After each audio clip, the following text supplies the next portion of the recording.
What a shame! What a shame! Nakakahiya mga kababayan. Oh, nakakahiya. Alam nyo ba iyang Philippine Chamber of Commerce mga kababayan?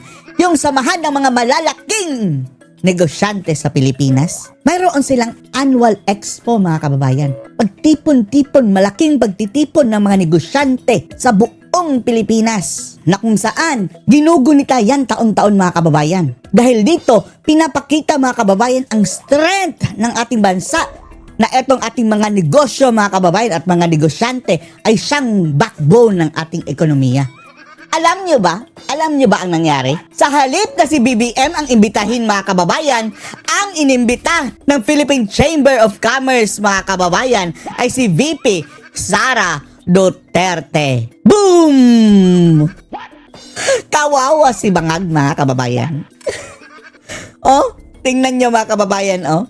Si VP Sara ang nag-lead mga kababayan at nagbigay pa siya ng keynote speech sa 51st PBC Philippine Chamber of Commerce and Expo. Si VP Inday mga kababayan ang kanilang bida.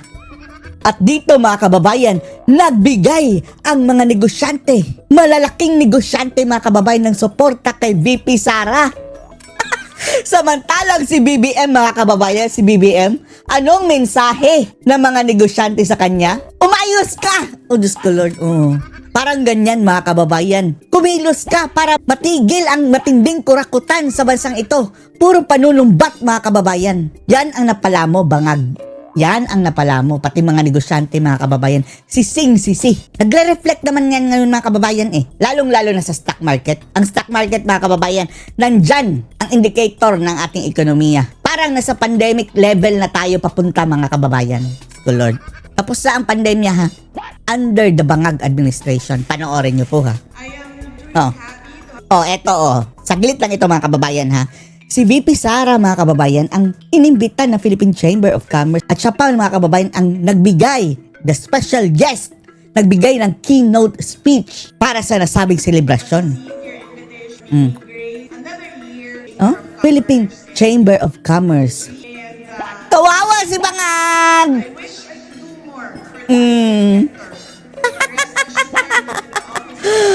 Samantala mga kababayan. Eto all-out support ang mga negosyante mga kababayan kay Sara Duterte. Samantalang kay BBM, eto kay BBM mga kababayan, anong masasabi ng mga negosyante sa kanya? Hindi na rin napigilan ng mga negosyante na maglabas ng hinaing laban sa anilay historic at unprecedented na korupsyon. Panunumbat mga kababayan ang tinanggap ni BBM. Hindi na nga inimbita. Si VP Sara ang espesyal na panauhin mga kababayan. Si BBM na sumbatan pa. Nakakahiya. Panawagan nila kay PBBM, pananagutan at konkretong aksyon. Panagutan mo, Bangag. Panagutan mo. Itong ginawa mo sa bansang ito. Eto na mga kababayan, wala na. Yung mga negosyante, usually mga kababayan, hindi yan nakikialam sa politika dahil pwede silang gipitin. Pero ngayon, hindi na nakatiis mga kababayan dahil wala na rin sama-samang babangag muli mga kababayan. Hihilain tayo papuntang putikan mga kababayan nitong Bangag administration. Lalong-lalo na itong mga negosyante. Napakalaki na ang lugi mga kababayan dahil sa ginawa nitong sinangagba mga kababayan. Yan ang agenda report ni BNC Business News Anchor, Mikey Oreta. Pasok! 17 trilyon piso na ang utang ng bansa at patuloy pa itong tumataas. 15 trilyon mga kababayan Nung umalis si Tatay Digong mga kababayan, 12 trilyon. Nadagdagan ng 5 trilyon mga kababayan in the span of 3 years. Ganyan makalustay si Ngagba mga kababayan. At sa isang pambihirang pagkakataon, iisa ang tanong ng mga negosyante at mga ordinaryong Pilipino. Sagot Saan Ngag! nga ba talaga napupunta ang pera? Ang pera! Sa mali-maletang mga basura. Mga negosyante na mga kababayan, saan napunta ang pera? Nagtipon ang pinakamalaking business group sa bansa bilang isang matibay na pahayag ng pagkakaisa. Tapos hindi pa inimbita si Ngagba. Si Sara ang pinadalo mga kababayan ng mga negosyante. Philippine Chamber of Commerce and Industry, Management Association of the Philippines, Makati Business Club at iba pang grupo ng mga negosyante, Mga negosyante mga civic group. Pinanagot na si BBM mga kababayan. Saan napunta ang pera? Umutang kayo ng 17 trillion na. Nagkaisa upang manawagan ng pananagutan Walang infrastructure mga kababayan ha. Zero na bago mga kababayan. at konkretong aksyon mula kay Pangulong Ferdinand Marcos Jr. Sumagot ka dito sa mga negosyante oh. Hiniling nila tapusin na ang tinatawag nilang historic at napakalaking Oh? corruption scandal. Historic mga kababayan, Diyos ko Lord. In the history mga kababayan, ito na ang pinakamalala. Mas malala pa kaysa sa ama niya mga kababayan. Yung ama niya, 20 plus years na nanungkulan at nangurakot mga kababayan, tinalo ni BBM in the span of 3 years. Na may kinalaman sa mga proyekto ng flood control at Ito, oh. infrastructure sa buong bansa. Babala ng mga grupo, Asawa ni Babalu. bilyong piso ang nawala dahil sa mga ghost projects, mababang kalidad ng mga output at sobrang taas na siningil sa mga proyekto. Oh, grabe, overpriced. Diyos ko Ang Lord. pondo na dapat ay para sa kaunlaran na ubos sa katiwalian. Naubos sa katiwalian. Galing yan sa business sector mga kababayan ha. Very simple. I think government, whether it's the ICI or the Department of Justice or something, they should prosecute because to everybody's perception, there seems to be a lot of evidence there. Paano na yan, Manong? Wala pa nga ni isang nakasuhan. Wala pa nang ni isang na-aresto mga kababayan na bigyan ng warrant of arrest. They're Diyos going ko up Lord. against certain people, certain people have admitted wrongdoings already. Let's start with that, and then we go up the food chain. Oh, you go up until papunta na sa doorstep ng Malacanang. Yan, gusto namin yan. We're going to continue to hold discussions and be a platform to bring about dialogue and data so that we can continue to make recommendations on how the budget will be allocated and how it will be dispersed. Eto mga kababayan, no? Kaya mahal na mahal mga kababayan ng mga negosyante ang mga Duterte. Dahil hindi kurakot mga kababayan eh. Good governance ang tinataguyod ng mga mga kababayan Duterte. Sa panahon ng mga Duterte, yung tatay digong mga kababayan, nakakapagnegosyo sila freely. Ngayon mga kababayan, kaliwat ka ng kurakutan. Tingnan nyo nan, kinukurakot mga kababayan. Will be dispersed. We've got to force the government to see this through. Ongpin, si Ongpin mga kababayan, Makati Business Club. This investigation. Reklamo na rin. Heads gotta roll.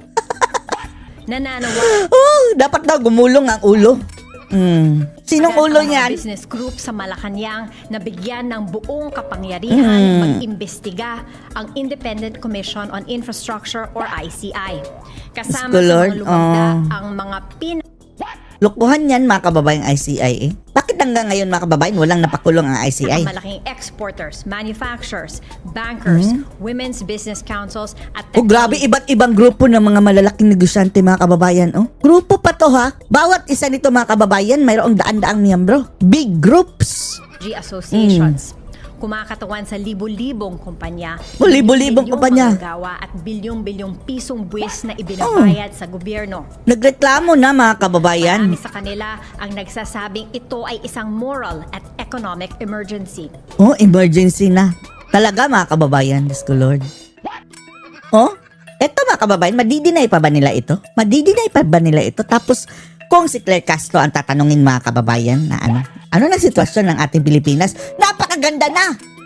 Maganda ang takbo ng ekonomiya. Wala balakid mga kababayan. Papunta na tayo sa paputi. Arangkada na ang Pilipinas mga kababayan. Papunta na tayo sa upper class. Mula boardroom hanggang business Grabe, upper class ang mga guni-guni nila mga kababayan. conferences, isa lang ang sinasabi ng mga Pilipino.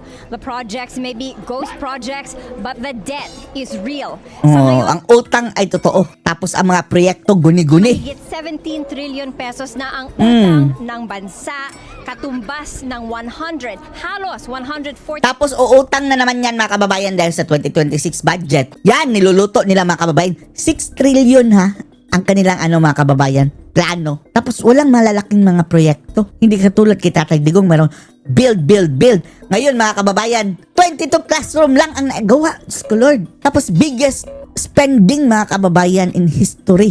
Si Marcos mga kababayan. Saan napunta ang pera? Saan napunta? 54,000 pesos kada Pilipino. Para sa agenda, Mikey Oreta, Bilyonaryo, News News Channel. Channel. Senado ang Malacanang na dapat palakasin ng ICI o ang Independent Commission for Infrastructure. Aminado. Ngayon, kontento raw si PBBM. Ay, kontento nga, Diyos ko, Lord. Kontento siya sa mabagal na galaw. Ano ba to? Ano ba tong mga taong ito, mga kababayan? Mga hunghang ba ito? Pero ang mga sariling mundo, mga kababayan, baliktad, no? Ang pangit sa kanila, mga kababayan, maganda. Maganda ang takbo. Diyos ko, Lord. Investigasyon. Ang detalye sa agenda report ni Paulo Barcelona. Anong update mo? Ayan na naman, oo. Ang buwisit, mga kababayan, makakarinig na naman tayo sa boses ng buwisit. Alam nyo, yan, yan, ano yan, mga kababayan. Nag-take two pa yung animal na yan. Una, mga kababayan, pumunta siya. Walang dalang notebook, yung itim. Tapos, andyan na. Hello! Naiwan ko pala notebook ko. Bumalik agad, mga kababayan, bumalik. Tapos, rarampa agad. Rampa na kayo. Malacanang Siya nga! Ulol! na inilabas na panawagan ng mga pinakamalalaking business group na Ito mga kababayan, The business group, si Sara Duterte ang nag-represent. Dapat, no? Dapat, mga kababayan, ang presidente ang nandyan. Dahil etong negosyo, mga kababayan, mga negosyante, grupo ng mga negosyante, ang pinapasalamatan dapat, mga kababayan, presidente. Bakit ito si Sara? Ang mga negosyo, mga kababayan, is backbone sa ating economy. Papatakbo sa ating bansa. Pero bakit si Sara ang pinasalamatan? Looking forward sila, mga kababayan, sa 2028. Sige, kantihin nyo si Sara. Ang daming backer ni Sara, mga negosyante. Not to mention, ang milyon-milyong Pilipino, mga kababayan, na nasa likod ni VP Sara Duterte. nan ang malawakang katiwalian sa pamahalaan. Ayon kay Palace Press Officer Claire Castro, nakikinig Claire, bakit hindi pumunta ang inyong among si Ngagba doon? Kung nandun siya, mga kababayan, kakastiguhin siya ng mga negosyante. Ngag, ano na to, Ngag? Laki na ng utang natin, Ngag. Bakit nagkandaletse-letse ang takbo ng ating ekonomiya? Saan napunta ang pera, ang Ngag? Pangulo sa sentimiento ng mga negosyante. Nararamdaman po ng Pangulo at ng administrasyon ang mga nararamdaman Talagang nararamdaman niya dahil hindi siya inimbita. Ngayon, tikman mo ang disgusto ng mga negosyante sa inyo. ng mga businessmen. Kaya po patuloy ang ginagawang pag-iimbestiga at patuloy ang Imbestiga. Hanggang ngayon, mga kababayan, imbestiga pa rin. Ilang buwan na natin niyang narinig, mga kababayan, imbestiga. Until bababa si Bangag, mga kababayan, sa 2028. Ang kanyang mga words siguro, patuloy ang investigasyon. Sana ipagpapatuloy ng susunod na Pangulo ang aking nasimulang investigasyon. Ay, naku, Bangag. pagpapabilis ng aksyon Pagpapabilis. para po mapanagot ang dapat na mapanagot. Ito mga ulol, mga kababayan, no? Typical na mambubudol, mga kababayan, no? Sko, Lord. Sa kanilang mga pananalita, mga kababayan, ang galing-galing na ng kanilang ginawa. Puro salita, walang gawa. At siguro ang hiling nilaman po natin doon sa mga obstructionist. Mga obstructionist na! Yung mga nagko-call out sa kanila, mga kababayan, obstructionist. Anong gusto mo? Aso, hoy, ulul. Papalakpakan namin si Bangag. Good job, Ngag. Good job, Ngag. Ganyan. Samantalang, puro kadimonyohan yung mga nagaganap ngayon. Obstructionist, mga kababayan, ang nag-call out sa kanila. Na Ay, nako. gumagawa na lang ng iba't ibang kwento para Anong kwento? Na matindi na ang kurakutan sa bansang ito? So, obstructionist na din yung mga negosyante. Grupo ng negosyante, mga kababayan. sirain ang integridad ng Matagal nang sira, hindi na kailangan. Oy, Claire Castro, for your information, hindi na namin kailangan siraan na sabihin natin na si BBM, pangit ang mga pamamahala, ganyan, huwag kayo magtiwala. No need to convince, mga kababayan, ng mga tao dahil yan na ang nakikita. Kayo mismo ang sumisira sa inyong imahe, lalong-lalo ka na. Sa halip, mga kababayan, na mapacify itong mga isyong ito, dahil dito sa bungangan nito, mga kababayan, lalong nagliliyab. Para itong sa halip na isubside, mga kababayan, yung galit ng tao, lalo pang gigalitin. ICI. Bawasan nila to o hintuan na nila dahil hindi po ito nakakatulong sa ekonomiya. Ikaw, lalo ka na. Pero kung ang Philippine Chamber of Commerce and Huh? Industry ang tatanungin, Hello, VP Inday. Siya ang nandun, mga kababayan. dapat may ngipin at dapat ring managot ang lahat ng sangkot. Si Zildok, mayroon ding ngipin, mga kababayan. Pero walang kagat. Diyos ko, Lord. Gusto namin kagat talaga. We don't want cover up. We don't want Oo, ito mga negosyante, oh. Mga negosyante, mga kababayan, oh, umalma. Oh, obstructionist ba ito, Claire Castro? Sila ba ang tinutukoy mo obstructionist? pudding. We want really those responsible to be punished and to be identified. And the only person that can really do that Oh, wala iba, si Ngagba. by appointing those that are really into it and in addressing it is our president. Hindi nyo inimbita dyan. Dapat pinapunta rin mga kababayan, no, ng dapat kasiguhin nila face to face mga kababayan. Umayos ka, Ngagba, o ganyan mga kababayan. Ayon naman kay Philippine Exporters Confederation President Sergio Ortiz Luis, tila mabagal raw ang isinasagawang mabagal. investigasyon ng ICI at mas Mabagal nga, 3 months na, no? business organization ang nakikiisa sa nauna ng panawagan ng business groups. Marami doon, they don't even speak out on matters of politics eh. Politics, hindi mga partisan yan. These are not the people who go to the street. O sila na mismo mga kababayan, oh. Mga bilyonaryo ito mga kababayan. Itong mga negosyo dito sa Pilipinas. O sila mismo, nagreklamo na. Pero they're beginning to be, parang feeling nila, wala mangyayari. Oh, walang mangyayari. So Claire Castro, obstructionist yung matandang bilyonaryo. Sinasabing walang mangyayari. Sa naman ng Malacanang, Mas maganda po talaga na magkaroon ng mas ngipin. Ngipin.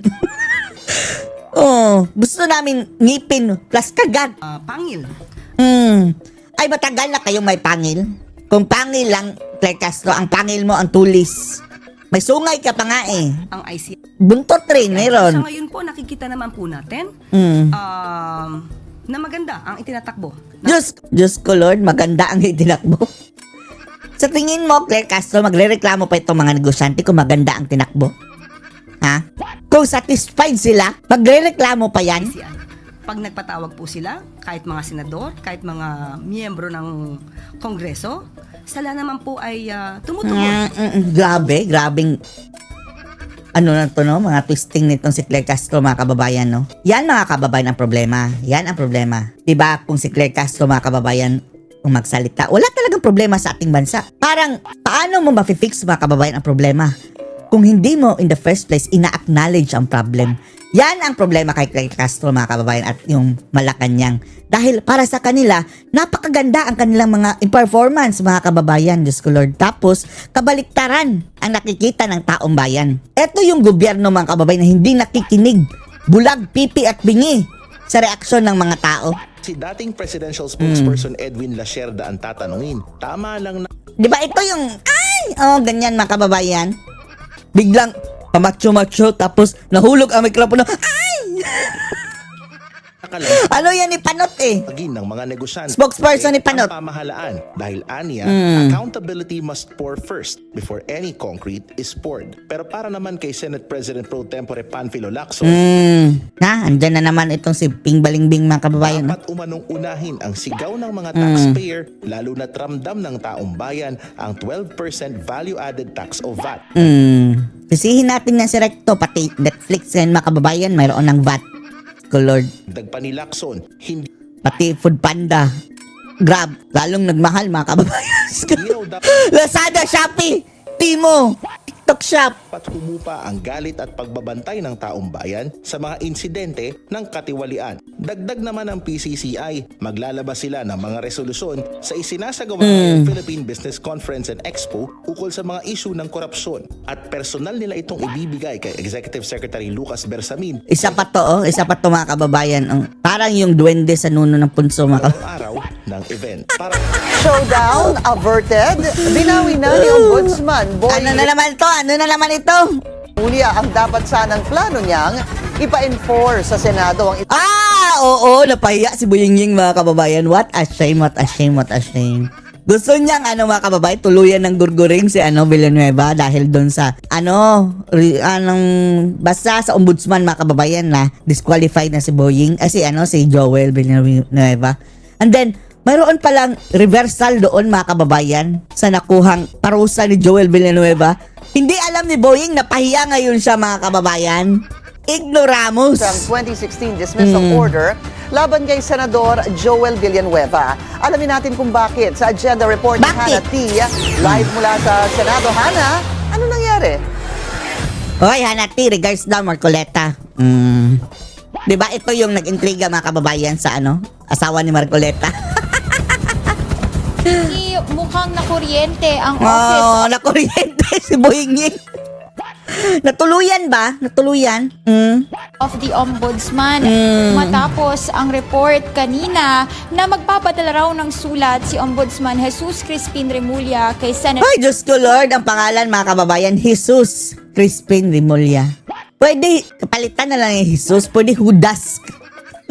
Judas Crispin Remulla. President Tito Soto hinggil doon sa pag-enforce ng Si isang Tito Soto, palitan na ng Tuta Soto mga kababayan. 2016 dismissal order laban kay Senator Joel Villanueva, biglang lumitaw ang reversal ni dating Ombudsman Samuel Martires hinggil doon sa order Pahiya si Boying, no? Hindi pala niya alam na may reversal. nung 2019 pa.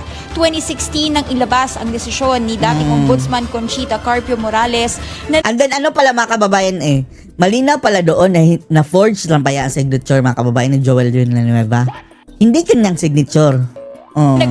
Tapos hindi rin sa kanyang party list mga kababayan, sa halip na yung party list nila, basta ibang party list. kay Villanueva at perpetual disqualification niya from public office. Ito ay kaugnay sa di umano'y misuse of 10 million Judas din ito. Itong dilaw ang utak mga kababayan na si pork Carpio. barrel funds ng Pareho pa naman ang apelyido ng husband ni VP Sara mga kababayan. Mag-anak ito ni Mans Carpio mga kababayan na asawa ni Sara Duterte. Pati yung si Antonio Carpio. Pero mga hardcore mga dilaw mga kababayan, anti-Duterte. Diyos ko, senador Lord. noong 2008 nung siya pa ay kongresista at si Bac Party List Representative.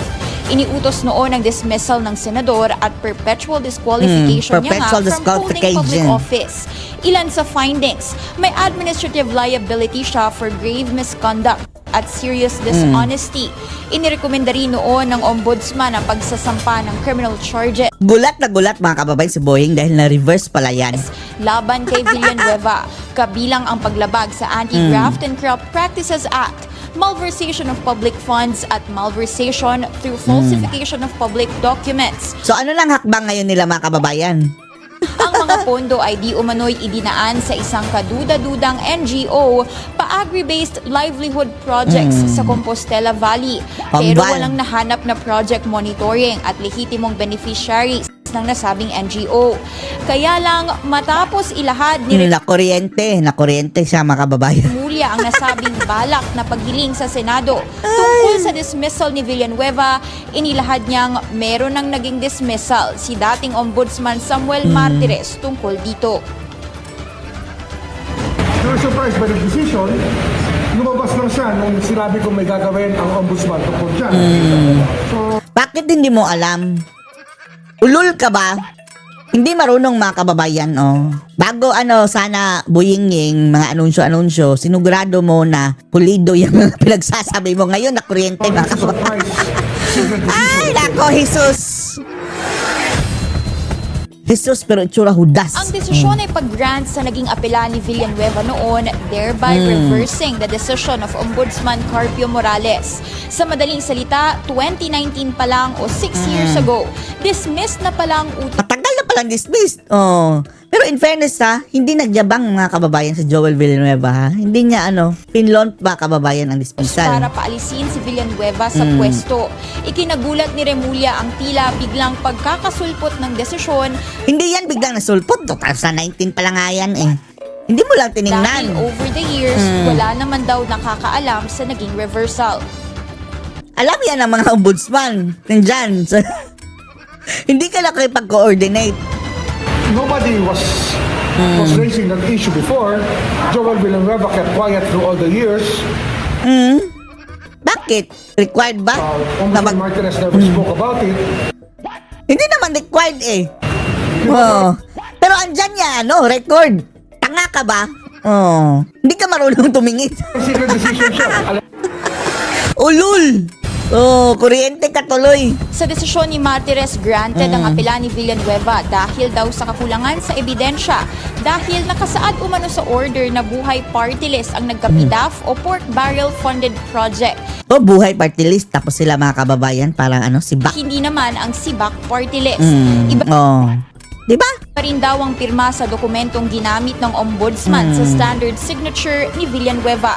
Oh, hindi pa ang perma ni Villanueva mga kababayan. Hanggang ngayon, Pinky, sinusubukan pa rin Hindi natin kinakampihan si Joel mga kababayan ha, pero itong ginagawa ni Boying ngayon mga kababayan, kababuyan. Ngayon na kuryente mga kababayan sa kanyang katsyungahan. Dismiss na pala yung nating kaso. makakuha ng full document nitong naging desisyon noong 2019 dahil gusto sana nating masilip yung mga detalye nito pero hanggang ngayon wala pang nailalabas na dokumento ang senador maging ang ombudsman at kanina sinabi nga ni Senator Joel Villanueva na inasahan na raw niya at ng kanyang kampo ang posibleng harassment at fake Harassment. news. Pinky. Hana, so posible kayang may nangyaring sabwatan kasi hindi naman Sabwatan? pala alam umano ng sino man na Alam yan ng ombudsman, si Boying lang ang walang alam dyan dahil siya nga, kung nagtanong lang siguro siya mga kababayan o talagang inaisa-isa yan ng mga files na yan, hindi siya magaganyan. nagkaroon na ng desisyon si dating Ombudsman Martires. Di ba sinabi ni Ombudsman Boying Remulla na tila walang may alam at nanahimik daw Siya lang si ang walang Senator alam. Joel Villanueva about it. Pinky, yan din yung tanong kanina kay Ombudsman Remulla at sinabi niya no na nobody even in the office itself of the Ombudsman yung nakakaalam nitong nasabing Tingnan nyo, andyan ang files desisyon. Pero Lord, wala ba yung common sense lang yan, Boying? hindi niya direktang nasagot yung tanong no kung meron nga bang sabwatan pero ayon sa kanya Diyos ko, sabwatan. Kayo nga ang unang-unang grabing sabwatan, di ba?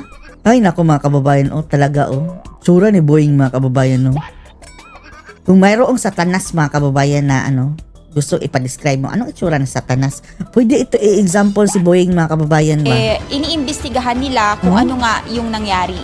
Ay, Diyos ko Lord! Lumalayo ka nga sa akin, Boying. Okay, so dahil sa confusion o development na yan, meron ba silang plano na mag-conduct ng internal investigation sa Office of the Ombudsman? Sige, i-reverse mo na naman. Ni-reverse ang i-reverse. Tatlong ombudsman mga kababayan. Tapos i-reverse na naman in the future. Yan si Boying mga kababayan. Sigurado tayo masisipa yan. Pero grabe mga kababayan yung curse ng mga tao kay Boying. Parang pure negative energy ang tinatapon nila kay Boying mga kababayan. Ewan lang natin kung anyway, masamang damo yan si Boying Pero somehow mga kababayan, may araw ka rin Boying, makakarma ka. Hindi natin sinasabing sana makarma ka. Pero yan sa mga ginagawa mong mga kababuyan ngayon, siguradong may balik sa'yo yan. Yes, Pinky, sabi ni Ombudsman Remulla, pag-aaralan daw nila itong lumabas nga Puro ng 2019 aral. desisyon kasama yung internal Hahanapan na naman mga kababayan ng yan, kababuyan. investigation within the office at maisama ko na lang din, naglabas ng isa ring proof itong si Senator Joel Villanueva na tila mukhang endorsement ng Office of the Ombudsman noong 2019 sa Senado sa parehong taon tungkol nga doon sa naging desisyon ni dating Ombudsman Meron naman pala Samuel Martires. Sinabit pa sa Senado. So, sinasabi niya sa Senate media na mukhang ito nga ay isang proof na totoo at nangyari itong naging 2019 desisyon. At bukas, sasalang dito sa Senado yung Office of the Ombudsman para sa isang budget hearing. Ayan, gisahin nyo yan, ng animal na yan. Inaasahan nating mapapag-usapan itong naging issue nga sa naging 2016 dismissal order against Senator Villanueva. Sinubukan natin siyang tanungin Zero budget nyo nga yung animal na yan mga kababayan. Jablog ito. kung haharapin niya ba si Remulla tungkol nga dito sa tila confusion. Ay nako, itsura talaga ni Boying mga kababayan Parang gablin mga kababayan So far wala pa siyang sagot sa atin maging kung hihingi ba siya ng public apology mula kay Remulla. Balik sa'yo, Pinky. Okay, so Hana, merong pinadala, tama ba, si Senator Joel Villanueva sa inyo, sa mga reporters ng dokumento, or certification rather, mula sa Office of the Ombudsman, hindi ba pati sa Sandigan Bayan na wala siyang pending na kaso, parang to that effect, at cleared siya dito sa nangyari sa utos ni dating Ombudsman Conchita Carpio Morales noong 2016? Tama, Pinky. Isa yon. Actually, those are two documents. Yung isa ay galing sa Office of the Ombudsman. Yung isa naman ay Sandigan Bayan. Sandigan to prove Bayan. daw na wala siyang pending admin or criminal charges or cases before the body. Pero ngayon, magkakaroon yan mga kababayan dahil in-implicate na siya mga kababayan doon sa flood control. At Grabe no, grabe. Tinatarget talaga mga kababayan no, na deliberately natatarget si Villanueva. Dahil ito na naman mga kababayan aside pa doon sa flood control. tinanong natin kung bakit siya nanghingi ng clearance kasi makikita doon sa papel na this September siya. Pero kung talagang lalabas mga kababayan na nangurakot ito, dapat din palagutin mga kababayan, ikulong. Kung dapat ikulong. Lahat mga kababayan dyan. Pero dapat lahat. Hindi yun namimili ka mga kababayan. Pati yan si virus mga kababayan, dapat unahin niyang imbestigahan. Ang dami palang flood control daming insertion. Nung request, sabi niya, yun daw ay para maklarify yung mga balita ng tila fake news peddlers daw sa paligid niya. Kaya nga rin niya nabanggit na inasahan na raw nila ang tila harassment at fake news na lalabas laban daw sa kanya. Pinky. Maraming salamat, Hannah T. Nag-uulat ng live. Hannah T. Panibagong araw, panibagong pasabog mula kay Navotas City Representative Toby Tiangco. Bentahan ng proyekto. Hindi lang si Tiangco mga kababayan, na alam din yan ni Erwin Tulfo mga kababayan. Yan ang sabi niya. Yan ang sabi niya. Na marami daw bentahan ng proyekto doon sa Congress mga kababayan. Open secret daw yan mga kababayan. Bukod sa umano'y bentahan ng proyekto sa Kongreso, Kurakutan yan That is a form of corruption mga kababayan. Bakit kayo magbibenta ng pondo, proyekto? kaltasan din daw ng ilang Tapos mayroong mga cut dyan. kongresista ang pondo para sa flagship at foreign Bakit mo ibibenta sa'yo ba yan? And then, kung bibilhin sa'yo ng pera. Ibabalik mo ba sa negosyo, sa gobyerno? Binili sa kanya mga kababayan? Sa kanya yung pera, animal. projects ng gobyerno. Narito ang exclusive agenda report ni Joash Malemban. Joash! Yung naririnig ko, hindi Ito parang mga kababayan, hindi niya napopronounce ang R. hindi lang by chismis is si Saldi ko, di ba?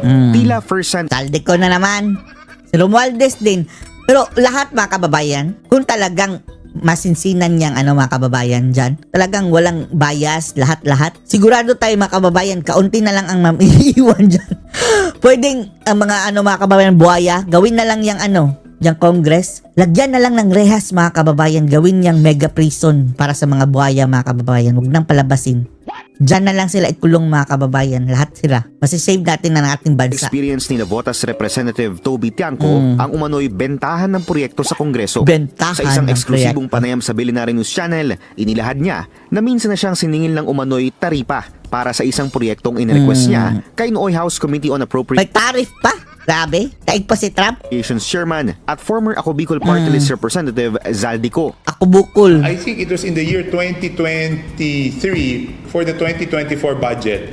Meron kasi akong gustong matapos na mga multipurpose doon sa Navotas at na proyekto. Worth 200 million. Hindi naman ako nagre-request kay Saldico. Nag-request ako sa Grabe 200 million multipurpose na isang building. malapit kay Saldico. At sinabi sa akin after a few weeks na okay na yung request mo.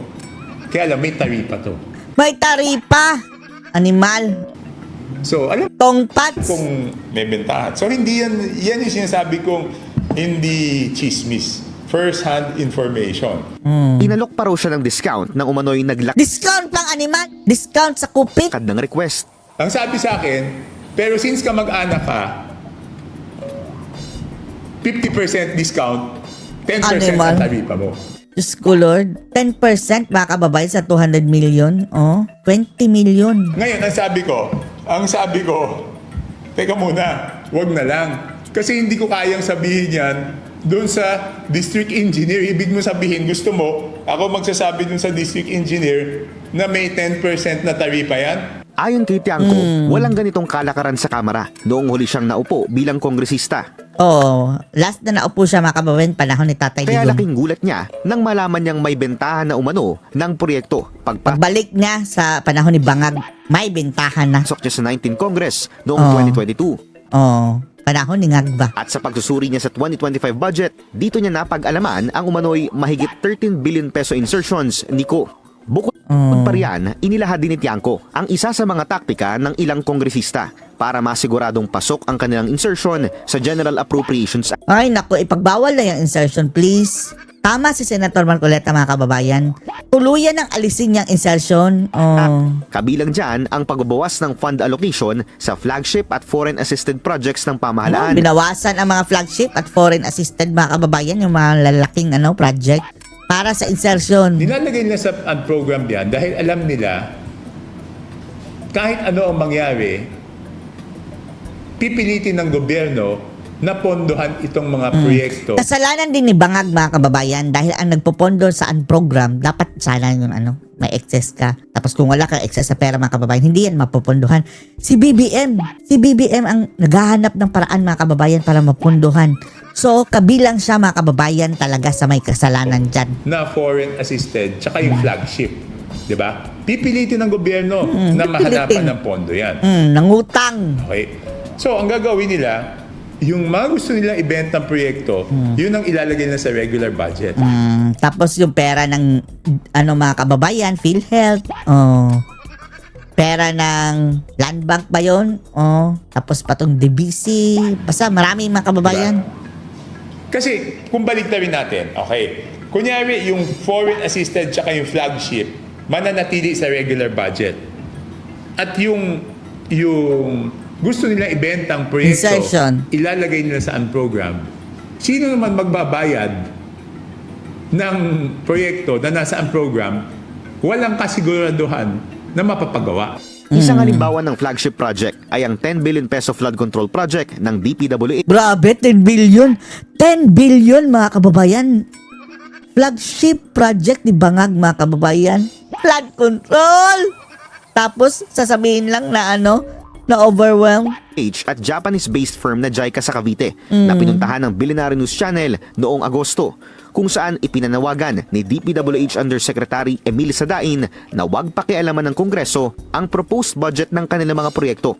Grabe, ang taray pa. Noong 2022 kasi, wala pang 1% sa mahigit 785 billion peso total budget ng DPWH ang nakalaan para sa kanilang opisina. Ganito rin ang kaso noong 2023. Zero budget noong 2024 Zero at 2% budget lang ngayong 2025. Maybe kung pwedeng kasuhan, kung talaga nagkasala, they can even put that in jail. Pero maybe Congress should leave us in the determinations of these projects. No? Once we have some study, wag nilang baguhin. Once we have kasi mga kababayan, babaguhin ng mga kongresista. very specific program sa mamalakiang projects, wag nilang palitan ng iba. Because flagship projects has to be given a more important focus.